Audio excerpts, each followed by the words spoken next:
On the island of Sodor, high up in the mountains was a mysterious boulder.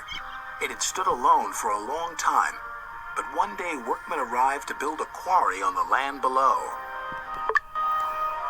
Rusty, the little diesel, met Thomas and Percy.